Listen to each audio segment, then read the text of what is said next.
மட்டும் வாங்கல, தமிழ்நாட்டு மக்களுடைய நம்பிக்கையும் பெற்று திராவிட மாடல் அரசை அமைச்சோம்.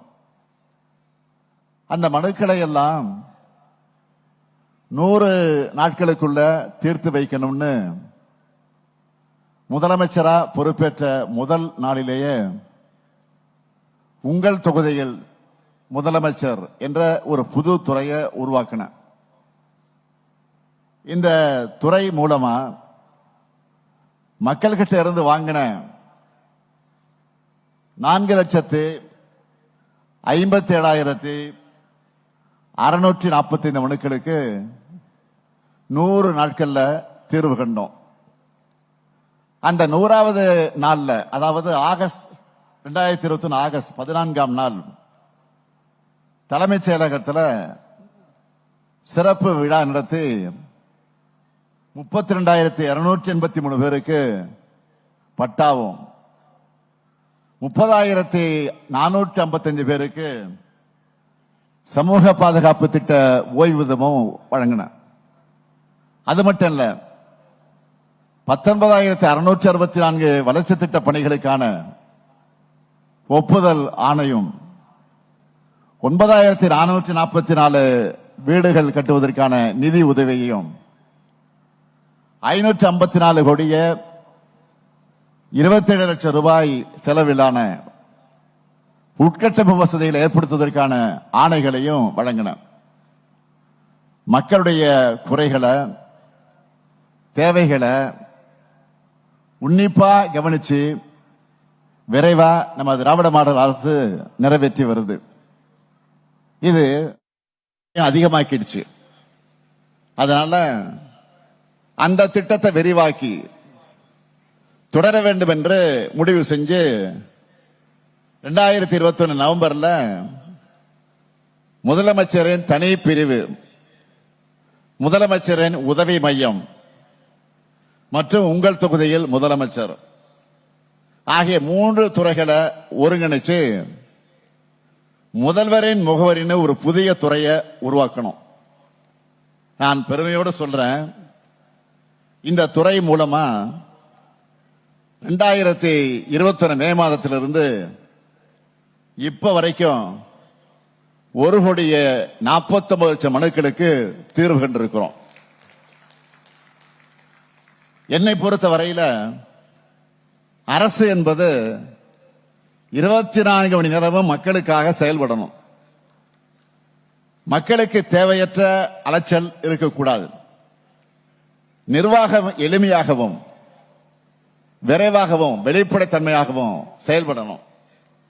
இத மனசுல வச்சுதான் பொதுமக்களான உங்களுக்கு எந்தெந்த சேவைகள் எல்லாம் அதிகமா தேவையோ அதையெல்லாம் உங்களுடைய வசதி, நீங்க வசிக்கக்கூடிய அந்த இடங்களுக்கு பக்கத்திலேயே வழங்கணும்னு முடிவு செஞ்சு 2023 நவம்பர் முதல் 2025 மார்ச் வரை 3 கட்டங்களாக மக்களோட முதலீடு திட்டத்தை செயல்படுத்தணும். இப்படி தமிழ்நாடு முழுக்க 4,835 முகாம்களை நடத்தி 23,50,000 மனுக்களுக்கு தீர்வு ஏற்படுத்தி கொடுத்திருக்கிறோம். இந்த திட்டமும் பொதுமக்களிடத்தில் பெரும் வரவேற்பை பெற்றது. அதனால என்ன செஞ்சோம்னா, உங்களுடன் ஸ்டாலின் என்ற புதிய திட்டத்தை தொடங்கி 10,000 முகாம்களை நடத்த உத்தரவிட்டோம்.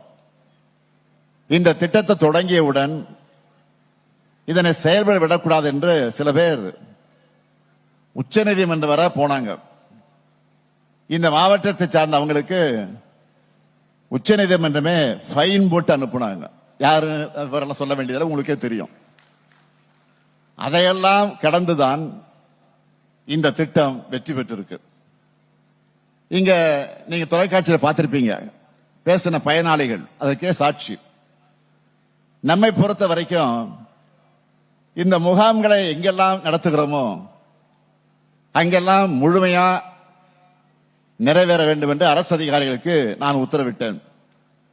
அதனால் தன்னார்வலர்கள் ஒவ்வொரு வீட்டுக்கும் நேரடியா போய் இந்த முகாம் என்னைக்கு நடைபெறுது, எங்கே நடைபெறப் போகுது, அங்கே என்னென்ன சேவைகளை வழங்க போறோம் என்பதை பற்றியெல்லாம் விரிவாக எடுத்து சொல்லி அதில் பயனடைவதற்கான தகுதிகள், அதற்காக தேவைப்படக்கூடிய ஆவணங்கள் குறித்த விழிப்புணர்வை ஏற்படுத்தி அதற்கான ஒரு கையேடு விண்ணப்பத்தையும் வழங்கினாங்க.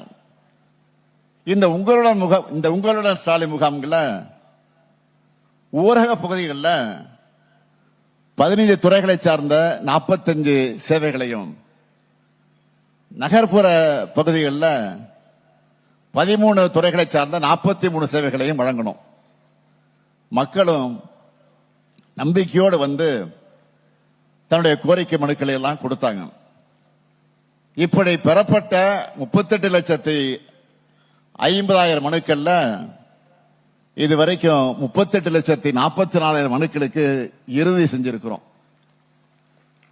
இந்த முகாம்களை பெரும்பாலான மக்கள் என்ன கோரிக்கைகள் வச்சிருந்தாங்கன்னா, சமூக பாதுகாப்பு திட்ட ஓய்வூதியம், பட்டா மாறுதல், முதலமைச்சருடைய விரிவான மருத்துவ காப்பீடு, வருவாய்த்துறை மூலம் வழங்கப்படக்கூடிய பல்வேறு சான்றுகள், குடும்ப அட்டை ரேஷன் அட்டையில் திருத்தம், சொத்து வரி பெயர் மாற்றம், மின் இணைப்பு பெயர் மாற்றம், இது போன்ற கோரிக்கைகள் தான் அதிகமாக வந்துச்சு. இதெல்லாம் சின்ன சின்ன கோரிக்கைகள் தான். ஆனா இதை நிறைவேற்றுறதுல பல நடைமுறைகள், சிக்கல்கள் இருந்திருக்கும். அதையெல்லாம் களையணும். அரசு என்பது மக்களுக்கானது. அரசு சேவைகள் மக்களுக்கு தடையில்லாம விரைவா கிடைக்கணும்னு உத்தரவிட்டு இந்த மனுக்களை எல்லாம் 30 to 40 நாட்களுக்குள்ள தீர்வு காணப்பட்டுச்சு. இதுல முக்கியமானது என்னன்னா, நம்ம திராவிட மாடல் அரசினுடைய வரலாற்றில் பெருமையோடு நிலைநிறுத்தக்கூடிய அளவுக்கு ஏராளமான திட்டங்களை முதன்மையானது என்னன்னு கேட்டீங்கன்னா, கலைஞர் மகளிர் உரிமை திட்டம். அந்த திட்டத்தை பொறுத்த வரைக்கும் சொல்லணும்னா, 1,13,75,000 மகளிர் பயன்பெற்று வந்த இந்த திட்டத்தில் தங்களுக்கு உரிமை தொகை வழங்கணும்னு ஏராளமான மகளிர் கோரிக்கை வச்சாங்க. அவங்க கோரிக்கை மனுக்களை எல்லாம் பரிசீலிச்சு கொஞ்சம் இருந்த விதிகளை கூட தளர்த்தி இலங்கை தமிழர் குடும்பங்களைச் சேர்ந்த 14,000 சகோதரிகள் உட்பட 16,94,339 சகோதரிகளுக்கு கூடுதலா கடந்த 2 மாதங்களாக அந்த உரிமை தொகையை வழங்கிட்டு இருக்கோம்.